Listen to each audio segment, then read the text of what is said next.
on the floor just beside the bed. The glass in the little picture frame is in tiny fragments. The picture is gone, though. I don't know where. My tongue is swollen to twice its size and my lips are numb. I struggle to sort out my limbs, as if finding myself suddenly with arms and legs when I've been used to tentacles. My father brusquely pushes open the door, angry and dismissive. "Leave her alone, she's just putting it on." Always angry and dismissive. Even now, though he's been dead these past 2 years, and his chair is filled by another storyteller.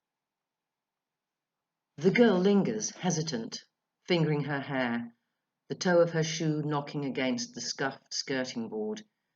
She might have reasoned with me somehow and got through. My daughter?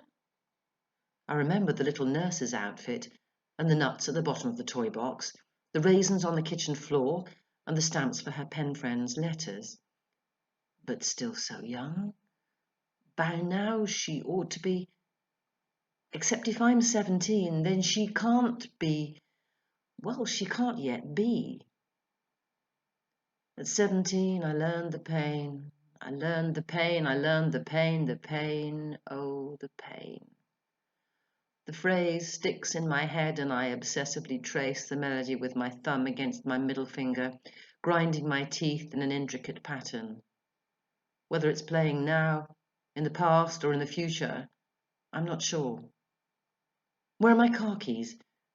You don't have a car. It's all still to come. I look up, frowning, bewildered, and try to articulate. But she's gone. There was a halfpenny once behind the cupboard, and my brother and I took it to the post office where it would buy only one sweet, but the man behind the counter gave us 2. The radio was playing in the background, and they said someone had died from eating poisonous snails.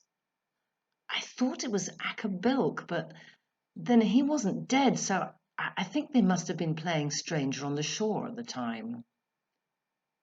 Wasn't that her father there, though, at the mixing desk in the studio right then?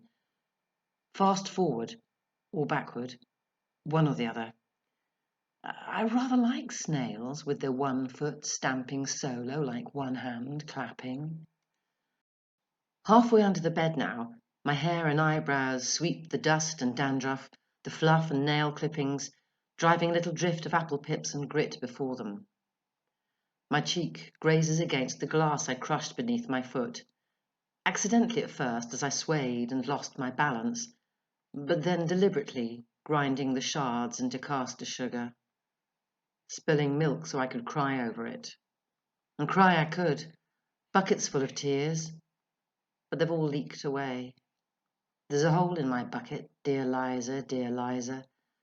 The footlights were blinding. How come I see myself now curtsying on stage from the audience?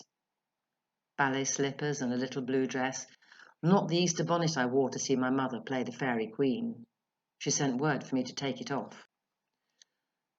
The floor is slippery from the drink I spilled and smells of damp wood. I slide right beneath the springs, among the old sanitary towels ripped from sheets, the bread and jam or bread and butter but never both, the photographs with the dead children snipped off, the cut-down raincoats, the accordion that was laughed at when faced with Chopin, and the announcement that he'd taken pills he'd tried to... mismatched by circumstance. I lift my chin, and I see a pile of old shoes stretching back as far as the eye can see, way back in the distance, all the way to Golgotha. Some are crusted and green with age, a mosaic of moss and algae, lichen and mildew. In the sub-mattress crepuscule, something stirs, glowering from the gloom of a curled-up slipper like a hermit crab. It sidles out and skitters, chittering, across the splintered wood. A faggot of stick figures. My mother and her elder sister, side by side, their crocheted collars sewn on crookedly in haste for the occasion, impotent and ashamed by the black currant bushes and the roses. Oh, the lovely roses. But that's their mother there, Minnie, with eyes the colour of amber and black hair fetched up any old how, just slipped away from the piano to see if the cherries are ripe. leaving Rachmaninoff in the air, and the kitchen smelling of bacon and potatoes peeled at 6 in the morning and out of the way, the dirty washing packed into the cupboard by the pantry like skeletons or family secrets, and the door jammed shut. Behind her, in the colander, my great-grandmother was embroidering a chair back. It's hard to keep a rein on 3 growing girls with no patriarch in the house. The lodgers take advantage. Back a step, and the bookshop comes into view. Girls in long dresses like dust motes dancing in the sun. Now their father had been a persevering man. A handless writer, his girls would be schooled. White lace and sashes with cricket bats, smiling on the green. I can't see who's behind Miriam and her sisters. It's too far, too foggy, too faded. I ought to be up against the wall now, but the space beneath the bed is at once cramped and huge. I tear up the typewriter ribbons, the cobwebs, the dental floss, and the duct tape impeding my progress, and struggle to my feet, pulling the cloak of tangled knitting wool guitar strings and fir cones about me. I stumble, my bare feet and ankles catching and snagging in biscuit barrels and badger sets, bird nets, barbed wire and brambles. The going gets tougher as I push on through the molasses.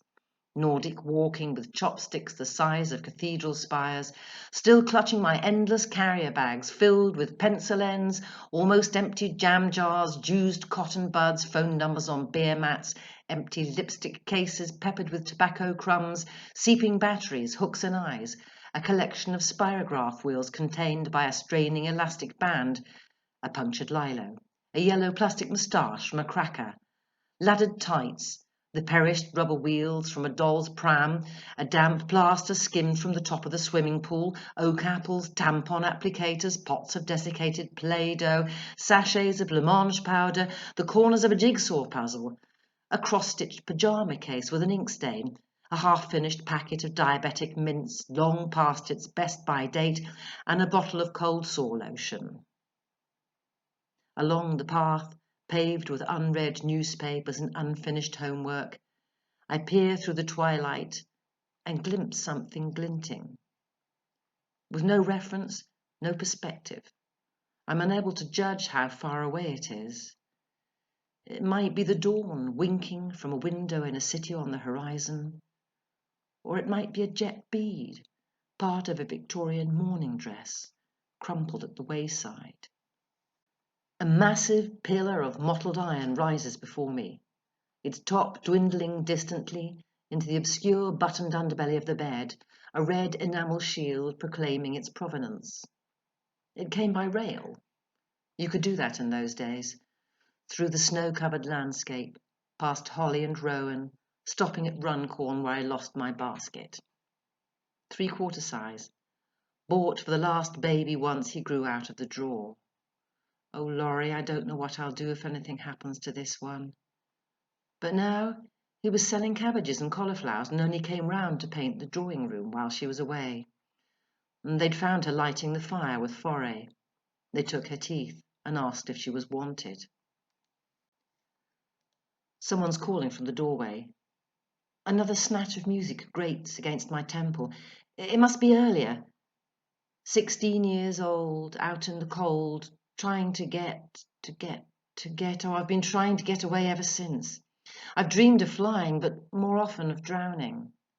I've dreamed of running along the sand, my hair in the wind, but then the wind sucks my breath away like a baby when you blow in its face.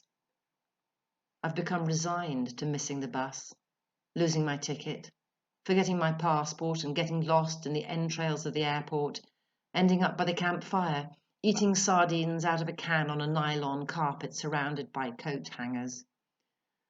The spiral staircase rolls endlessly downwards.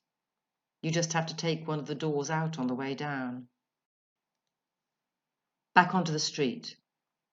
Night falls, and I have to hop from one pool of light to another, crashing into cannibalized bicycles, scraping my legs, losing my clothes, standing on the wrong side of the parapet and plunging, holding my breath, my lungs bursting as I swim down the reverse birth canal, its entrance like the opening in a vacuum cleaner bag or the mouth of a tardigrade.